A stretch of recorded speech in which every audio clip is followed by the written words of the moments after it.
Why does my cat keep throwing up? Advice from an expert.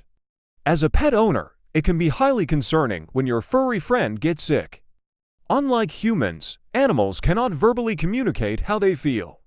So, if they have an upset stomach, you might not discover that something is wrong until there's throw up on your floor. Cats vomit for different reasons, says Dr. Bruce Kornreich, director of the Cornell Feline Health Center, and it's not uncommon. It is important, however, to understand your pet's behavior because the reason for their sickness could be serious. Why is my cat throwing up? A cat may throw up for many reasons, ranging from benign to fatal. According to Kornreich, undigested hair, commonly referred to as hairballs, could be the cause of some cats vomiting. It is not out of the ordinary for your cat to expel a hairball once every week or two, he says. In general, cats will vomit if they have an obstruction to their gastrointestinal tract. Obstructions can be caused by things other than hairballs, says Kornreich. This could include small toys, tinsel, rubber bands, or paper clips. There are also non-mechanical obstructions that may cause your cat to vomit. Antifreeze is one of these hazards. If you're in an area where it's cold, be very careful about making sure you don't spill any antifreeze, says Kornreich. Just a drop can cause a problem. Some plants, such as lavender and tulips, are poisonous to cats and can cause intoxication when ingested, triggering your pet to vomit, he adds. The same goes if your cat eats certain foods, like chocolate or onions.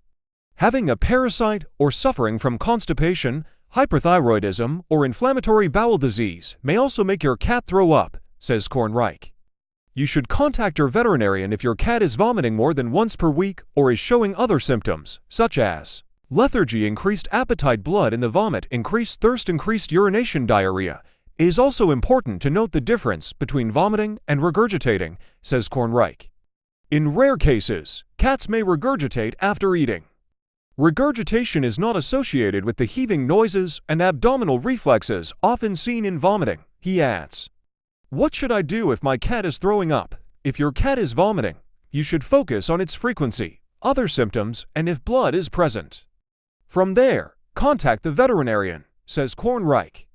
The initial steps are to get a rough idea of where the problem might be, says Kornreich. If the veterinarian feels something, a mass in the abdomen, is that compacted stool, ails the cat constipated? Blood work will also provide a roadmap to see if your cat has any underlying conditions, such as kidney disease or liver disease, he adds. Other procedures may be done depending on the reason for your cat's vomiting. As you move along that spectrum of diagnostics, ultimately it may be that a cat has to undergo something that's perhaps a little bit more involved and perhaps invasive, says Kornreich. This may be a biopsy, X-ray, or abdominal ultrasound. Prevention tips: while you can't always stop your cat from vomiting, there are ways to prevent it. If your cat is throwing up due to a hairball problem, it is important to maintain their coat and keep them well groomed. If you can remove the hairs, it's less likely that it's going to be kind of bound up in the G-tract, says Kornreich. Make sure you keep plants and other materials away from your cat to prevent them from ingesting it. The more important thing is to be vigilant about what might be causing it, says Kornreich. Just curious for more? We've got you covered. USA Today is exploring the questions you and others ask every day. From how often should you take your cat to the vet? To what can you give dogs for pain? To when do cats stop growing? We're striving to find answers to the most common questions you ask every day. Head to our Just Curious section to see what else we can answer.